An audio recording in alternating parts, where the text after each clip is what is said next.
नमस्कार दोस्तों, मैं हूं उमंग इंस्पायर। आज की कहानी एक ऐसी डीएम प्रिया सिंह की है जो अपनी ही बहन की शादी में जा रही थी, लेकिन हाईवे पर जो हुआ वो किसी ने सोचा भी नहीं था। चलिए शुरू करते हैं। सुबह का धुंधला आसमान था। सूरज की पहली किरणें अभी अभी हाईवे पर पड़ रही थीं।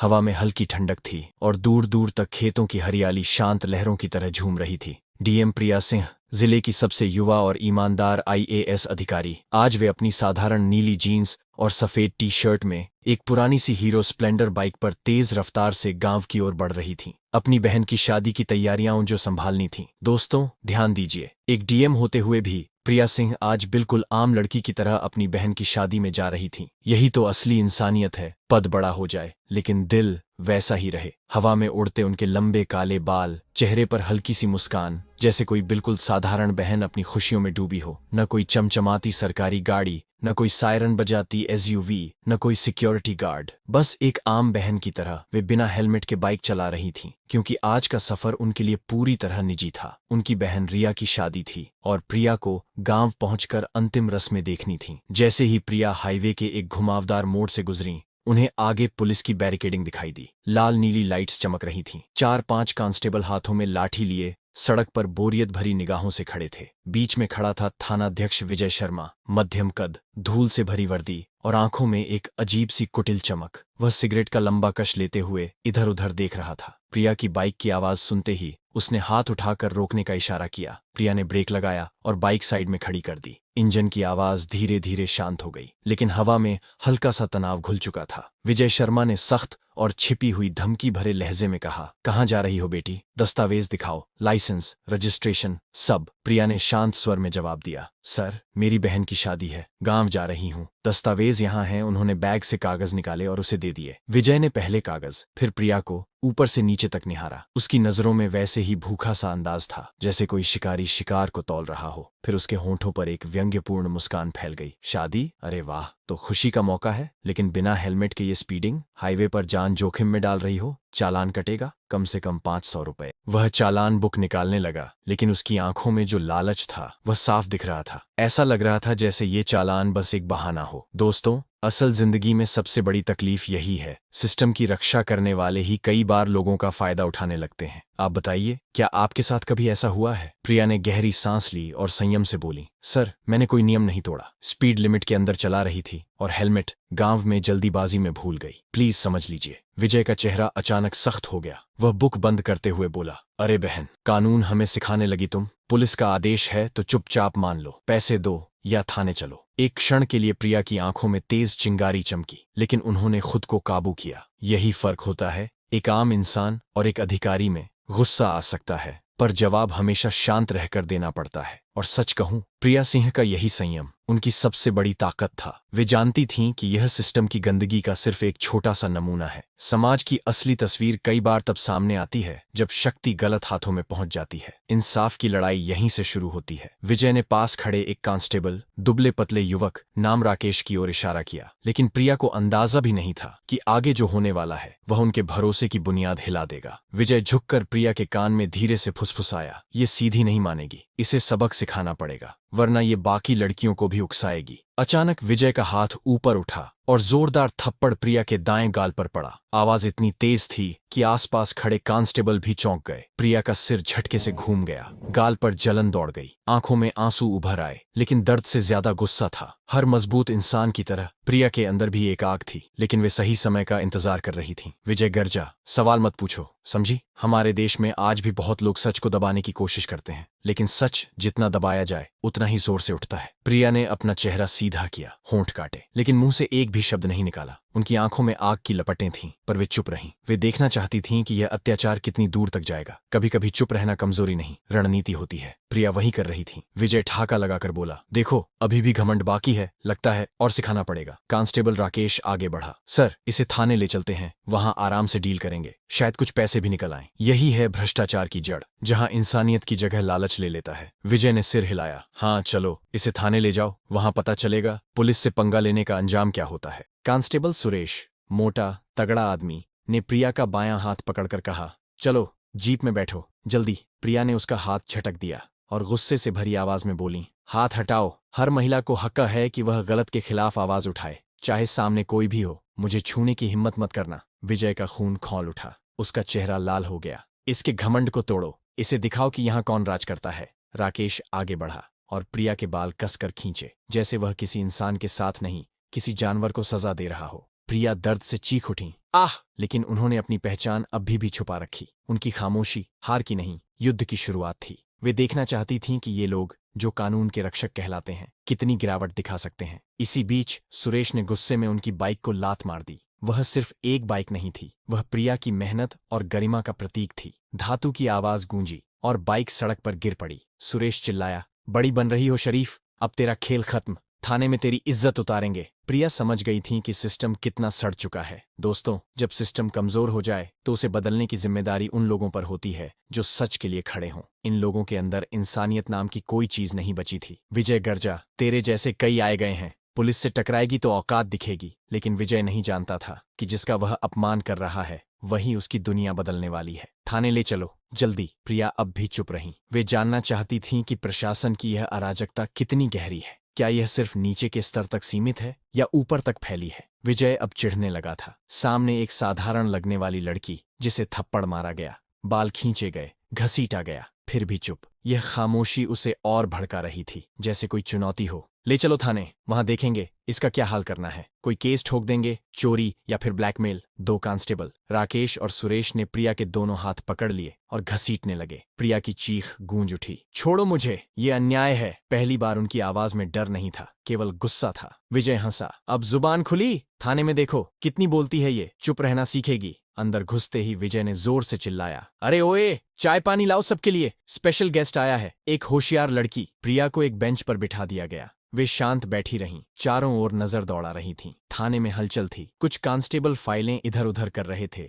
एक कोने में कोई आरोपी चेन से बंधा था। प्रिया आम लोगों के साथ पुलिस के बर्ताव को नोटिस कर रही थी, कैसे वे डराते हैं, धमकाते हैं और पैसे वसूलते हैं। विजय ने अपने जूनियर कांस्टेबल से फुसफुसाया, सुन, इस पर कोई फर्जी केस ठोक दो, कुछ ऐसा जो आसानी से चिपक जाए। कांस्टेबल ने हिचकिचाते हुए पूछा, क्या केस सर, कोई प्रूफ तो है नहीं? विजय हंसा, चोरी छिपे कुछ भी, झेबकतरी या धमकी का, बस अंदर डाल दो, बाद में सेटल हो जाएगा। प्रिया सब सुन रही थी लेकिन चुप रहीं। विजय टेबल पर बैठ गया, कलम घुमाते हुए बोला, नाम बता, घर का पता बता, उम्र क्या है? प्रिया चुप। फिर विजय ने फिर पूछा, नाम क्या है, बोल। प्रिया ने अभी भी कोई जवाब नहीं दिया। विजय गुस्से में मेज पर मुक्का मारा। आवाज गूंज गई, सुनाई दे रहा है तुझे? नाम बोल, वरना और थप्पड़ पड़ेंगे। प्रिया ने आखिरकार झूठा नाम लिया, सीमा वर्मा। विजय हंसा, चालाक है तू, लेकिन ज्यादा होशियारी मत दिखा, वरना बड़ी गलती होगी। प्रिया को जबरदस्ती लॉकअप में धकेल दिया गया। कमरा गंदा और बदबूदार था। दीवारें नमी से सनी हुई थीं, फर्श पर कचरा बिखरा था। अंदर पहले से दो महिलाएं कैद थीं, एक बुजुर्ग, दूसरी जवान। बुजुर्ग ने पूछा, क्या किया तूने बेटी? प्रिया ने हल्की मुस्कान दी और कहा, कुछ नहीं आंटी। वे सोच रही थीं, अगर एक डीएम तक को बिना सबूत के इस तरह कैद किया जा सकता है तो गरीब असहाय लोगों का क्या हाल होगा। यह सिस्टम की काली सच्चाई थी। विजय ने बाहर फर्जी रिपोर्ट बनवाई, इस पर चोरी और धमकी का केस डालो, फाइल तैयार करो। कांस्टेबल हिचकिचाया, सर, बिना प्रूफ के ऊपर पूछताछ हो सकती है। विजय ने हंसते हुए कहा, प्रूफ तो यहीं बनते हैं भाई, थोड़ा दबाव डालो, सब सेट हो जाएगा। थोड़ी देर बाद राकेश अंदर आया और प्रिया को धक्का दिया। वे दीवार से टकराईं। पीठ पर दर्द हुआ, लेकिन चेहरे पर डर का नामो निशान न था। विजय ने हाथ उठाया थप्पड़ मारने को की, लेकिन ईश्वर की लाठी बेआवाज होती है और अन्याय के हर कदम पर कहीं न कोई सच का पहरेदार खड़ा होता है। रुको, क्या कर रहे हो? सच्ची ताकत वो नहीं जो डराती है, सच्ची ताकत वो है जो गलत को रोकती है। दरवाजे पर खड़ा था इंस्पेक्टर राजेश कुमार,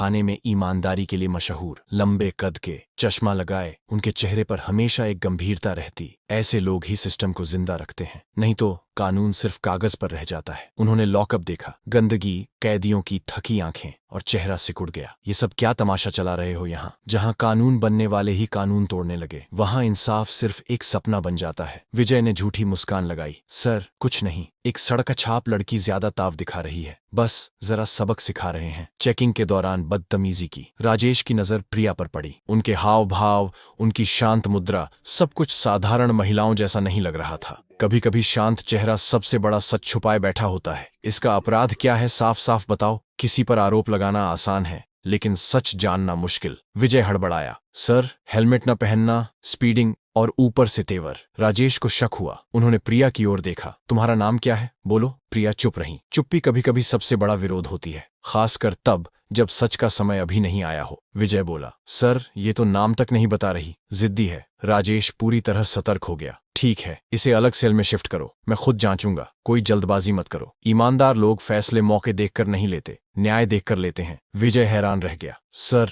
लेकिन मैं... राजेश ने सख्ती से डांटा। मैं देखूंगा। ये कौन है? आदेश मेरा है। प्रिया को दूसरी सेल में ले जाया गया। वह थोड़ी साफ सुथरी थी, लेकिन फिर भी कैद। कांस्टेबल राकेश घबरा आया और बाहर आकर फुसफुसाया, सर, वो डीएम प्रिया सिंह हैं। मैंने पहचान लिया, न्यूज में देखा था। और उसी पल पूरा खेल पलट गया। विजय का चेहरा पीला पड़ गया, जैसे खून सूख गया हो। जब शक्ति गलत हाथों में चली जाए तो अहंकार अंधा कर देता है, लेकिन सच सामने आते ही वही अहंकार टूटकर बिखर जाता है। राजेश चौंक गया, लेकिन बाहर से शांत रहा। मामला अब जिले के स्तर का हो चुका था। कुछ ही मिनटों में डीएम अजय वर्मा थाने पहुंचे। लंबे कद के, सख्त नजरों वाले, उनकी आंखों में आग थी। न्याय जब दरवाजे पर आता है तो गलत करने वाले भागने की जगह भी नहीं पाते। वे सीधे विजय की ओर बढ़े और कड़क आवाज में पूछा, विजय शर्मा, ये क्या हंगामा मचा रखा है? थाने को जेल बना दिया? विजय कांपता हुआ बोला, सर, मामूली केस था, बस एक लड़की। डीएम ने टेबल पर पड़ी फाइल उठाई। प्रिया की फर्जी रिपोर्ट ध्यान से पढ़ी। इस महिला पर 420 सबूत कहाँ हैं? कानून का असली रूप सबूत है, डर या गुस्सा नहीं। प्रिया ने हल्की मुस्कान दी, जैसे सब कुछ प्लान के अनुसार हो। फिर पहली बार अपना असली नाम बताया, प्रिया सिंह, डीएम। और बस उसी क्षण अत्याचार का पूरा साम्राज्य ढह गया। पूरा थाना स्तब्ध रह गया। अन्याय कितना भी बड़ा हो, सच के सामने एक पल भी नहीं टिकता। विजय के हाथ पैर कांपने लगे। उसके पैरों तले जमीन खिसक गई। जिसे वो अपनी शिकार समझ रहा था, असल में वही उसके कर्मों का हिसाब लेने आई थी। थाने के सारे पुलिसकर्मी चौंक कर खड़े हो गए। कुछ ने तुरंत सिर झुका लिया। डीएम अजय वर्मा ने विजय को आग भरी नजरों से घूरा। तुम्हारी हिम्मत कैसे हुई डीएम साहिबा पर हाथ उठाने की? तुम तत्काल सस्पेंड हो। विभागीय जांच होगी और आपराधिक केस भी, अपहरण, मारपीट, फर्जी केस दर्ज। विजय घबरा कर बोला, सर, मैंने पहले ही कहा था कि कुछ गड़बड़ लग रही है। सच हमेशा सबसे पहले उसी से छीन लिया जाता है जो झूठ जी रहा होता है। लेकिन तभी राजेश कुमार की तेज आवाज गूंजी, झूठ मत बोलो, मैंने तुम्हें रोका था, लेकिन तुम नहीं माने। ये सब तुम्हारी जिम्मेदारी है। विजय एकदम अकेला पड़ गया। उसके साथी धीरे धीरे उससे दूरी बनाने लगे। प्रिया खड़ी हुई, आवाज सख्त लेकिन पूरी तरह शांत। थानाध्यक्ष विजय शर्मा, आप सस्पेंड हैं। आपके हर अत्याचार का हिसाब होगा। ये सिर्फ मेरा मामला नहीं, ये आम जनता के दर्द का बदला है। जब सत्ता गलत हाथों में जाती है तो उसकी चोट सबसे पहले गरीब पर पड़ती है। राजेश ने हवलदार को इशारा किया, इसे हिरासत में लो, तुरंत। हवलदार विजय की ओर बढ़ा ही था कि विजय ने जेब से सिलवाया हुआ एक कागज निकाला। उसके चेहरे पर फिर से मुस्कान लौट आई। ठहरिए सब, ये देखिए, मेरा ट्रांसफर ऑर्डर 3 दिन पहले अप्रूव हो गया। अब आप मुझे सस्पेंड नहीं कर सकते। मैं इस थाने का प्रभारी नहीं रहा। थाने में अचानक फिर सन्नाटा फैल गया। सबकी निगाहें उस कागज पर अटक गईं। प्रिया ने कागज हाथ में लिया, ध्यान से पढ़ा, हर डिटेल चेक की। डीएम अजय ने सख्त आवाज में पूछा, ये असली है या फर्जी? फिर राजेश की ओर मुड़े, तुरंत ऑनलाइन रिकॉर्ड चेक करो। राजेश ने लैपटॉप खोला, सिस्टम में लॉगिन किया। कुछ ही सेकंड बाद उसने सिर उठाया, सर, कागज असली है, ट्रांसफर हो चुका है। लेकिन विजय ने अभी चार्ज हैंडओवर नहीं किया।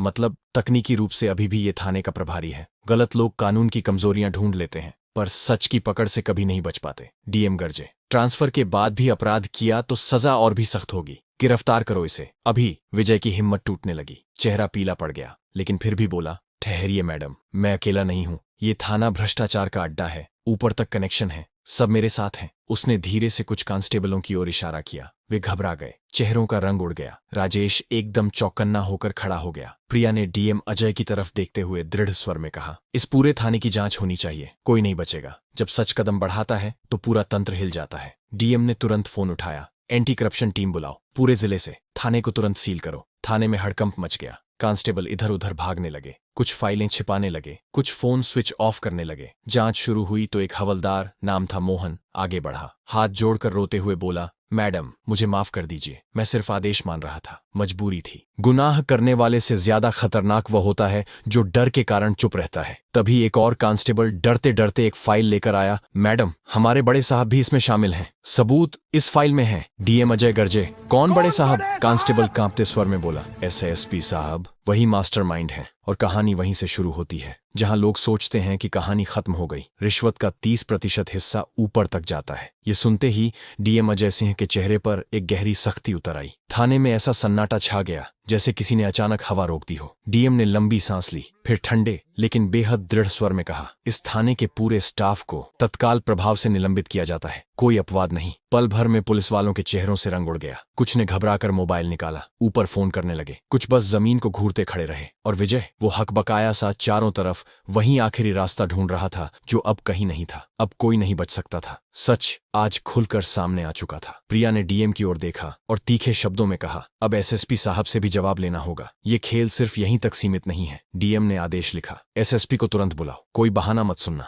थाने के बाहर इस बीच माहौल बदल चुका था। कुछ पत्रकार दूर से कैमरे तैयार रखे खड़े थे। उन्हें भनक लग चुकी थी। और फिर जैसे ही खबर फैली, पूरा थाना सस्पेंड। मीडिया का तूफान उमड़ पड़ा। News channel, social media, headline, DM पर हमला, करप्शन गैंग का पर्दाफाश। तभी एक काले शीशों वाली लग्जरी एसयूवी थाने के सामने आकर रुकी। दरवाजा खुला। एसआईएसपी राकेश पांडे, लंबा कद, रुतबा और चारों तरफ से ताकत की गंध। लेकिन आज उनके कदमों में डगमगाहट थी। थाने में दाखिल होते ही उन्होंने चिल्लाकर कहा, ये क्या ड्रामा है? मैं यहां हूं, मेरी मंजूरी के बिना इतना बड़ा कदम? प्रिया शांत थीं, बहुत शांत। उन्होंने अपनी ठंडी बेखौफ नजर एसएसपी पर टिकाकर कहा, आपको लगता है कि आप बच जाएंगे साहब? ये थप्पड़ सिर्फ मेरा नहीं था, पूरे सिस्टम का था। राजेश आगे बढ़ा और एक मोटी फाइल थमा दी। ये लीजिए, आपके करप्शन के ठोस सबूत, रिश्वत रिकॉर्ड, फर्जी केस, वसूली की लिस्ट, सब कुछ। एसएसपी ने फाइल खोली, पन्ने पलटे और उनके माथे पर पसीने की धारा बहने लगी। डीएम अजय सिंह ने दंड जैसा आदेश दिया, एसएसपी राकेश पांडे, आपको भ्रष्टाचार के आरोप में गिरफ्तार किया जाता है। टीम